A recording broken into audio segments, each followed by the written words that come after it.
ઈદે મિલાદ અને ગણેશ વિસર્જનના તહેવારને લઈ વડોદરા શહેર પોલીસ કમિશનરે પત્રકાર પરિષદ સંબોધી હતી। વડોદરા શહેર પોલીસ કમિશનર નરસિમ્હા કુમાર સાહેબે હિન્દુ મુસ્લિમ સમાજના તહેવારને લઈને અગત્યની પત્રકાર પરિષદ યોજી હતી। ગણેશ વિસર્જન માટે માહિતી આપતા જણાવ્યું હતું કે શહેરમાં 1000થી વધુ ગણેશજીની સ્થાપના થઈ છે। શાંતિપૂર્ણ માહોલમાં તહેવાર પૂર્ણ થાય તેની તૈયારી કરવામાં આવી છે। આગામી વિસર્જન યાત્રાને લઈને સુરક્ષાની તૈયારી કરી છે। શહેરમાં 4 નવા તળાવનું આયોજન કર્યું છે। શહેરની 4 દિશામાં વિસર્જન વ્યવસ્થા કરી છે। ટ્રાફિકની વ્યવસ્થા, નિષ્ણાંત તરવૈયાઓ તેમજ વિવિધ વ્યવસ્થા કરવામાં આવી છે। એસીપી, ડીસીપી અને સીપી કક્ષાએ બંદોબસ્ત રાખવામાં આવ્યો છે। તમામ આયોજક સાથે બેઠક પણ કરવામાં આવી છે। શહેરના ટ્રાફિક વિભાગ દ્વારા જાહેરનામું પ્રસિદ્ધ કરી ડાયવર્ઝન આપવામાં આવ્યું છે। 17મી તારીખે 500 થી વધારે વિવિધ કક્ષાના અધિકારીઓ ફરજ નિભાવશે। શહેરના બહારથી પણ 3500 થી વધુ પોલીસ કર્મચારીઓ ફરજ નિભાવશે। ડીપ પોઈન્ટ, ધાબા પોઈન્ટ સહિત તમામ જગ્યા પર પોલીસ સુરક્ષા વ્યવસ્થા કરવામાં આવી છે। પ્રિન્ટ એન્ડ ઇલેક્ટ્રોનિક મીડિયાના મારા મિત્રો, આવતા 2 દિવસમાં વડોદરા શહેરમાં 2 મહત્વના તહેવારો ઉજવી રહ્યા છે અને આના માટે પોલીસ વિભાગ દ્વારા વિસ્તૃત સુરક્ષા વ્યવસ્થા ગોઠવવામાં આવેલ છે। તમે જાણો છો કે 7 થી 17 સુધી શહેરમાં ગણેશ વિસર્જન, ગણેશ તહેવારના ભાગરૂપે કેટલાક પંડાલો સ્થાપિત કરવામાં આવેલ છે। તે ઉપરાંત પ્રથમ, દ્વિતીય, તૃતીય દિવસનું વિસર્જન પણ પેરેલલી થઈ રહ્યું છે। તો 17મીએ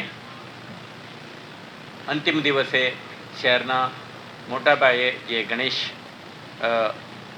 ઇન્સ્ટોલેશન થયું છે આના વિસર્જનનું કાર્યક્રમ છે।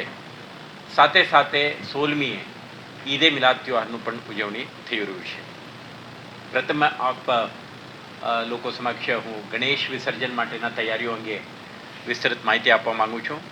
શહેરમાં 1700થી વધારે ગણેશ આઇડલ્સ જે લાઇસન્સ સાથે એટલે પરવાનગી સાથે ઇન્સ્ટોલ થયા છે।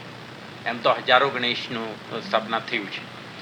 છેલ્લા 4 અઠવાડિયામાં આપણા ગણેશ તહેવારનું ઉજવણી એક શાંતિપૂર્ણ માહોલમાં સંપન્ન થાય તે માટે પૂર્વ તૈયારીઓ આપણા કરી રહ્યા હતા। આના ભાગરૂપે આયોજકો સાથે મિટિંગનું આયોજન કરવામાં આવ્યું। જે જુદા જુદા વિસ્તારમાંથી આવતા ગણેશ માટે આગમન યાત્રાઓ માટે પણ આપણા સુરક્ષા વ્યવસ્થા ગોઠવ્યા હતા અને આ તમે જાણો છો। પંડાલની સુરક્ષા અંગે આપણે ડિટેલ અરેન્જમેન્ટ પણ કરી છે। સાથે સાથે શહેરમાં ગયા વર્ષે 5 કૃત્રિમ તળાવો હતા, આ વખતે આપણે બીજા 4 પણ ઉમેર્યા છે। તો આપણે નવલખી, દશામા, માંજલપુર, SSV2 તે ઉપરાંત આપણે આ વખતે લેપ્રસી ગ્રાઉન્ડમાં એક વધારના, જ્યુપિટર પેટ્રોલ પંપ ખોડિયારનગર ખાતે એક એક્સ્ટ્રા અને ભાયલી રોડ ઉપર એક વધારના પણ આપણે આર્ટિફિશિયલ લેક આપણે કરી છે। તો આજની તારીખે ઉત્તર, દક્ષિણ, પૂર્વ, પશ્ચિમમાં શહેરના 4 દિશામાં આપણે વિસર્જન કરી શકીએ તે પ્રકારની આયોજન આપણા વિભાગ તરફથી મ્યુનિસિપલ કોર્પોરેશન અને અન્ય સ્ટેક હોલ્ડર સાથે સંકલનમાં રહીને કરવામાં આવેલ છે। આ તળાવો ઉપર આપણે કેપેસિટી વધારી છે। સુરક્ષાના ભાગરૂપે આપણા બેરિકેડિંગ, ક્રેનની વ્યવસ્થા, ઓબ્ઝર્વેશન ઇન્સ્પેક્ટરો, 60 સબ ઇન્સ્પેક્ટર અને 600થી વધારે પોલીસ કોન્સ્ટેબલનો ઉમેરો થાય છે।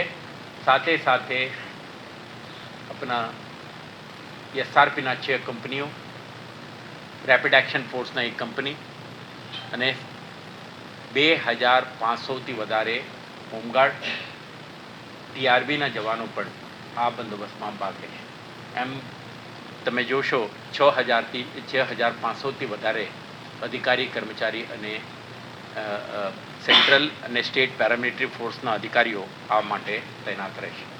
શહેરના કેટલાક વિસ્તારોમાં આપણા ફિક્સ્ડ પોઈન્ટ, ડીપ પોઈન્ટ, ધાબા ઉપર પોલીસની હાજરી અને સાથે સાથે સ્ટ્રેટેજિક લોકેશનમાં પણ પોલીસ અધિકારીઓ તૈનાત રહેશે, જેથી કરીને શહેરના કોનેથી નીકળનાર ગણેશ વિસર્જનના જે યાત્રાઓ છે આના સુરક્ષા બની રહે અને એમના જે આર્ટિફિશિયલ પોન્ડ સુધી જઈ એક સુરક્ષિત માહોલમાં સંપન્ન થાય તે માટેના આપણા તમામ આયોજનો કરી છે।